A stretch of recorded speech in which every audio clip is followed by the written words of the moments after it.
유다야, 내 신들이 내 성읍의 수요와 같도다.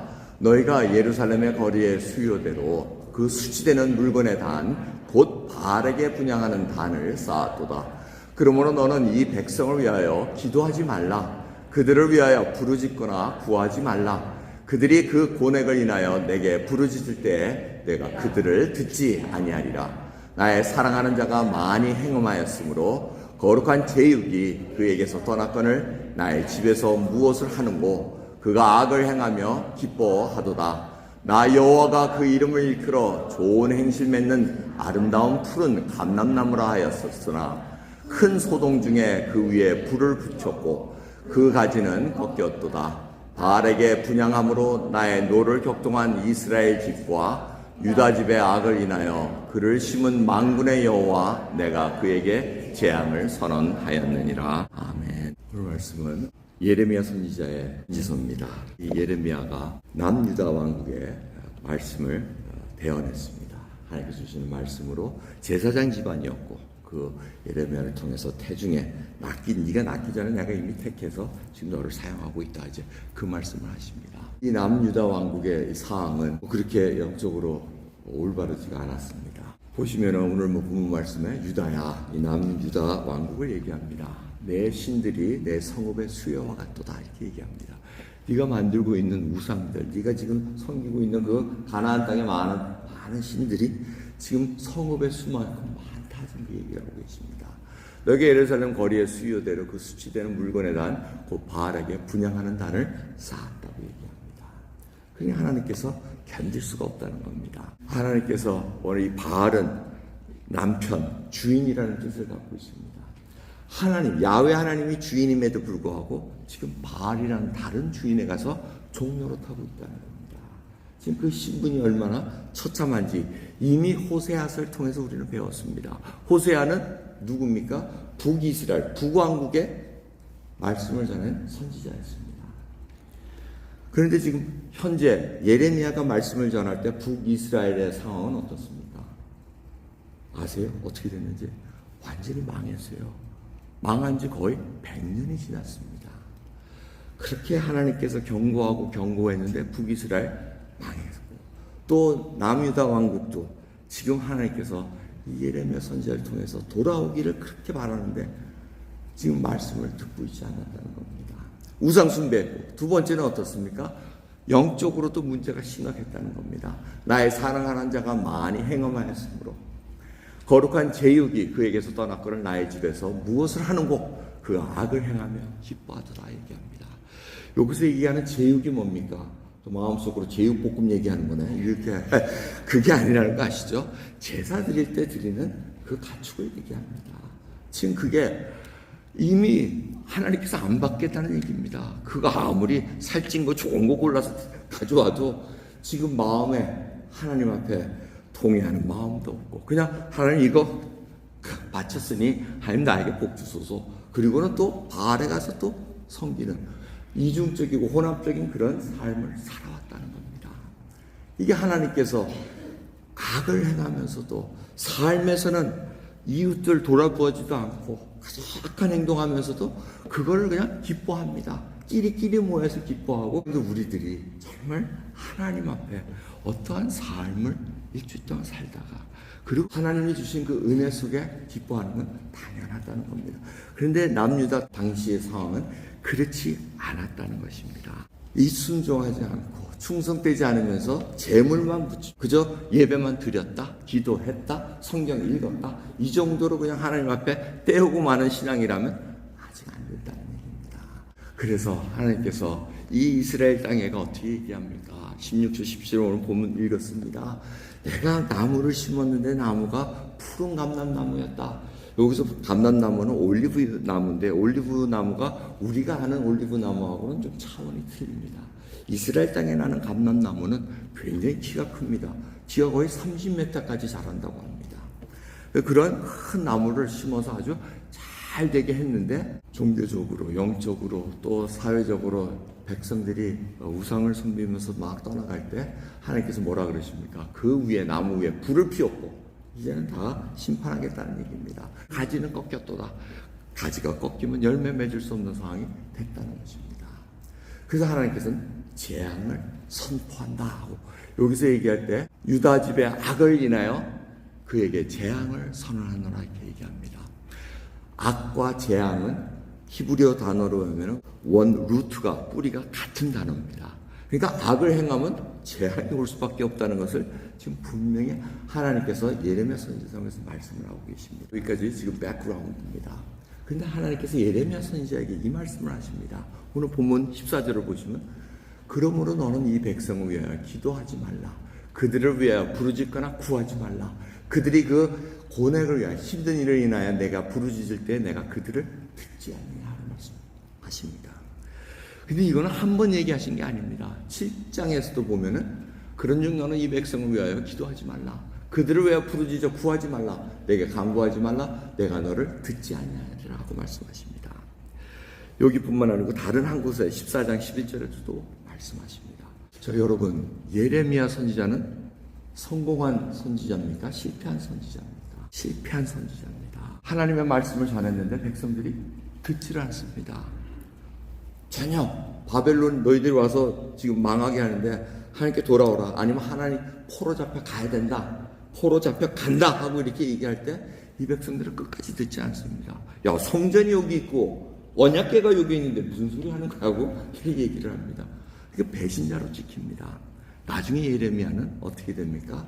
자기 동족에 의해 가지고 애국까지 같이 막 끌려가지고 할 수 없이 가가지고 죽임을 당합니다. 그런데 왜 실패했냐 그러냐면 하나님께서 저는 메시지를 전해도 백성이 듣지 않았고 하나님께서도 듣지 않겠다고 얘기하십니다. 기도하지 말라. 야, 이것처럼 곤란한 거 없습니다. 들어주셔야 되는 거 아닙니까? 안 들어주시겠다고 얘기합니다. 이 백성들은 망해서 포로로 가야 될 재앙을 내가 지금 선언했다고 얘기합니다. 그래서 오늘 이 말씀을 들으면서 이 실패자로서 이 왜 예레미야서 이 긴 말씀을 남겨놓으셨을까? 여러분, 구약의 선지자들을 보면 성공한 선지자가 그렇게 많지가 않습니다. 메시지를 전해서도 듣지 않은 호세아도 마찬가지입니다. 그런 걸 보면은 지금 무엇을 하나님께서 알려주시기 위해서 지금 예레미야서를 남겨놓으셨는가? 우리는 성공한 걸 좋아합니다. 야, 선포했더니 회개하고 돌아서시오 했더니 수만 명이 엎드려가지고 돌아와서 하나님께 영광 돌렸습니다. 이 얘기를 듣고 싶어 합니다. 그런데 예레미야서는 그걸 보여주질 않고 있습니다. 왜 그렇습니까? 한번 생각해 볼 필요가 있다는 겁니다. 예레미야는 그래서 어떻게 합니까? 위도 막히고 수평적으로도 막히고 아래도 막히고 다 막혔습니다. 그래서 우리가 예레미야 선지자를 누구라고 합니까? 눈물의 선지자라고 합니다. 8장을 보면은 간간히 예레미야 선지자가 자기의 그 심정을 토로합니다. 8장 18절부터 보시면은 슬프다 나의 근심이요. 어떻게 위로를 얻을 수 있을까? 지금 하나님 기도하지 말라고 얘기했고 이 백성들은 지금 들을 생각도 안 하고 지금 답답하다. 내 중심이 번뇌하도다. 딸 내 백성의 심이 먼 땅에서 부르짖는 소리로다. 이르기를 여호와께서 시온에 계시지 아니한가? 그 왕이 그 중에 계시지 아니한가? 그러나 여호와께서는 이르시기를 그들이 어째요? 그 조각한 신상과 이방의 헛된 것들로 나를 경록해 하였는고 하신다. 이렇게 얘기하십니다. 이 얘기는 뭡니까? 백성들은 예루살렘 성전 저 어마어마한 성전이 우리 바로 저기 있는데 도와주실 거 아니냐? 그런데 하나님께서 정작 그 성전의 주인이시고 이스라엘 백성과 언약의 백성, 언약을 지으신 주인이신 하나님께서 뭐라 그러신다고요?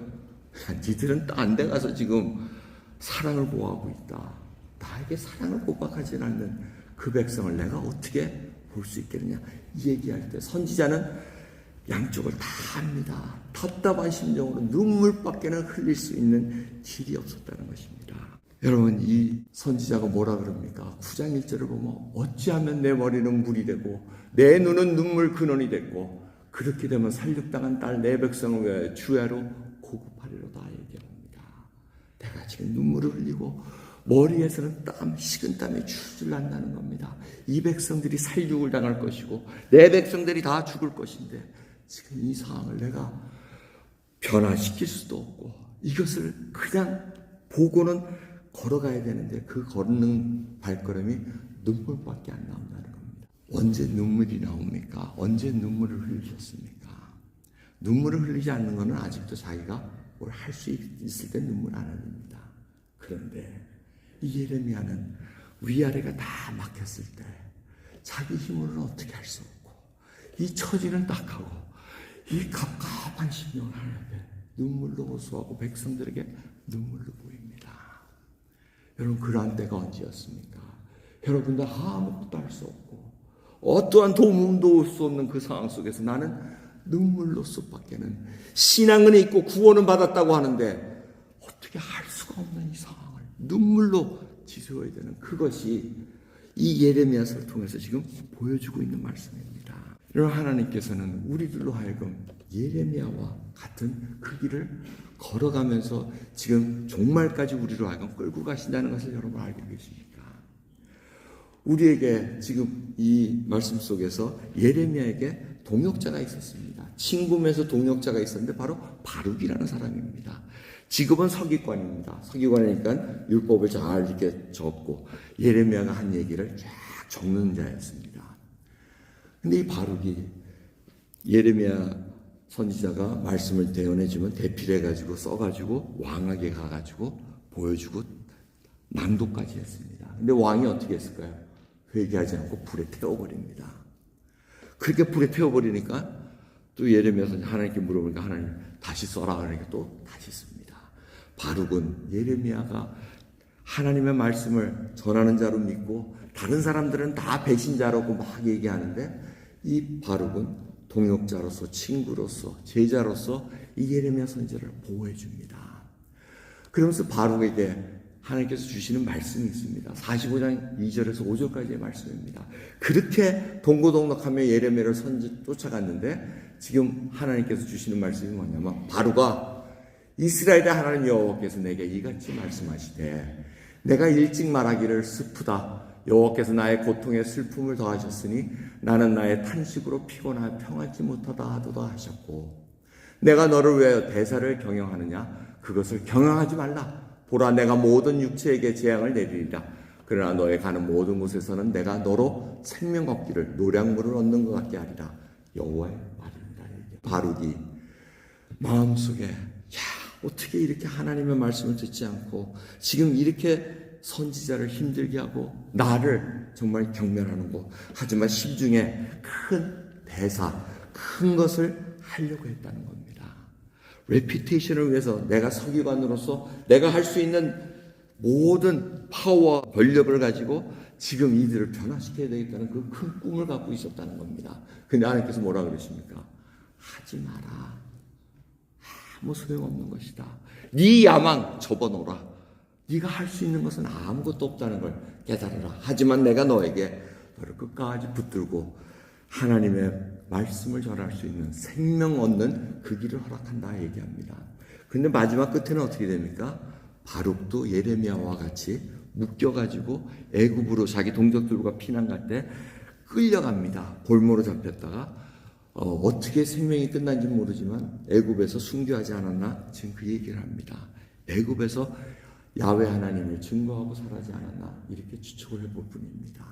여러분, 바룩도 예레미야와 같이 변화시킬 수 없고 현실에 부닥치면서 살아가는 그 모습으로 계속 이끌어간 것을 볼 수가 있습니다. 여러분, 악이 팽배하는 세상에서 신앙으로 어떻게 살아가야 하는가 우리들에게 이 예레미야서를 통해서 알려주고 계십니다. 호세아를 통해서 우리가 이미 배웠습니다. 하나님을 아는 지식이 없어서 망했다고 얘기합니다. 혹이라도 여러분, 우리가 이 신앙생활을 하면서 여러분 무속적이고 기복적인 신앙은 이제 내려놔야 됩니다. 이 무속적인 게 뭡니까? 이게 뭘 무서워서 이거 안 하면 하나님께 벌 받을까 봐. 지금 그런 수준에서 하나님을 섬기는 일이 아니라고 얘기를 합니다. 이스라엘 백성들도 그걸 쫓아갔습니다. 그래서 결국은 이 물질이다. 하나님 내가 잘 믿어서 된 모양이다. 근데 하나님 뭐라 그럽니까? 네가 내가 그걸 줬는데 너는 지금 어디다 갖다 주고 있느냐? 바알에다 바치고 있지 않느냐? 그 얘기를 하고 계십니다. 여러분, 우리가 이 물질을 하나님께서 허락하셨음에도 불구하고 그 물질을 어디에 사용하고 있는가? 곰곰이 생각해 보면 답이 나옵니다. 여러분 60년대 70대 우리 한국에 저도 그때 어린 신앙으로 가라면서 봤습니다. 기성세대가 어떻게 하나님을 믿고 살았는가. 정말 울부짖으면서 기도하면서 가는데 지금 불과 40년 50년 지난 후에 대한민국 사정과 이 미국 영적인 사정은 어떻다고 보십니까? 예수님 증거하지 않습니다. 왜? 옛날에는 증거하면은 돈이 떨어집니다. 건강이 낮습니다. 뭐가 어쩝니다. 이게 팍팍 하면 나오는 것 같았어요. 근데 지금 그게 아니라는 겁니다. 여러분들도 아시잖아요. 지나고 봤더니 아직도 예수님 믿으면 내가 잘 될 것이야. 아직도 예수님 믿으면 내가 뭘 해드렸으니 나에게 이렇게 해주실 거야. 착각하지 마시기 바랍니다. 하나님은 예레미야에게 더 이상 기도하지 마라. 미국 땅이 어떤 땅으로 지금 변하고 있고 대한민국 땅이 어떤 땅으로 변하고 있는가 여러분 보고 계시지 않으십니까? 하나님 말씀을 등 뒤로 던질 때 하나님은 악 때문에 재앙을 피할 수 없다는 선언을 하고 계시다는 겁니다. 그것이 계속해서 종말까지 주님이 다시 오실 때까지 우리에게 가고 있다는 것입니다. 여러분 저희들이 이제는 예수님을 들어놓고 자랑스럽게 증거하는 자들이 많지 않습니다. 왜? 우리가 자신이 없어서 그렇습니다. 내 모습이 이런데 어떻게 예수님을 증거할 수 있어? 그게 아니라고 예레미야 선지자를 통해서 알려주고 계십니다. 우리가 착각하는 게 뭐예요? 뭐가 잘 되면은 내가 부와 영광과 모든 것이 다 높아지면 그때 전하면 하나님께서 야 내가 네 그 선언한 걸 다 듣고 알려주겠다. 이렇게 착각하기가 쉽습니다. 저도 한때는 그랬으니까요. 근데 시간이 지나고 보니 그게 아니라는 것입니다. 세상의 그 악은 계속해서 우리를 덮쳐옵니다. 우리의 힘으로는 막을 수가 없지만 그래서 하나님께 눈물로써 아뢰을 수밖에 없습니다. 하나님의 그 시간이 지금 우리가 기도할 때 하나님께서 그래도 예레미야는 하나님께서 듣지 않는다 그랬으니 답답하겠지만 우리는 하나님은 그 얘기는 안 하셨어요. 계속해서 강구하면서 하나님의 때를 기다리는 그 인내가 필요합니다. 여러분 이 일을 통해서 우리가 바라는 것은 예레미야와 바룩의 그 신앙의 경지를 한번 살펴보셔야 됩니다. 그들이 그까지 동족의 비난을 받으면서 멸시를 받으면서 너는 배신자야. 우리 이스라엘 백성을 위해서 니들이 하나님께 강구하고 하나님의 뜻을 돌려서라도 우리를 보호해 줘야지 왜 망한다고 했느냐, 왜 포로로 잡혀가느냐 이 얘기를 하느냐 얘기합니다. 하지만 이 예레미야와 바룩은 끝까지 하나님의 말씀에 붙잡고 동족의 손에 죽어갈지라도 그걸 견디면서 나갔습니다. 여러분 저희들에게 사랑할 대상들이 너무나 많이 있습니다. 그들이 우리를 멸시하고 네가 믿는 하나님이 어디 있느냐, 하나님 믿었더니 겨우 요 모양 요 꼴이냐고 할지라도 그걸 감수하고 살아가야 됩니다. 왜? 우리는 이미 시민권이 하늘에 있다고 얘기를 합니다. 비전을 달리 가져야 되고 우리의 소망이 어디에 있는가 살펴볼 때 이 세상에서 얻는 그 부귀와 여러분들이 원하는 그것은 하나님께서 허락하시면 받는 것이요 하나님께서 스탑 시켜버리면 모든 것이 다 끝난다는 것을 알고 있어야 됩니다. 그러기에 끝까지 여러분 나의 신앙은 어디까지 지금 가고 있는가, 주님이 원하시는 그 수준까지 올라가길 원하는 그 믿음의 열정이 다시 일어나기를 간절히 소원합니다. 기도하겠습니다. 하나님 감사합니다. 오늘도 하나님의 말씀 속에서 이 예레미야 선지자와 바룩 서기관의 그 신앙의 경지를 다시 한번 상고해 봤나이다. 주여 저희들이 예수 그리스도를 믿는다 하면서도 기복적이고 무속적인 하나님을 그저 두려워하고 뭘 하지 않으면 돌려주지 않을 것 같은, 복을 주지 않을 것 같은 그런 착각 속에 살아가는 그러한 우둔한 자 되지 않게 하옵시고 진정 내가 생명이 있기에 이제는 그 생명으로 말미암아 하나님이 원하시는 성령의 열매를 맺는 귀한 백성들로 붙들어 주시옵소서. 주여 깨닫게 하옵시고 알게 하옵소서. 감사드리며 우리 예수 그리스도의 이름으로 기도드렸나이다. 아멘.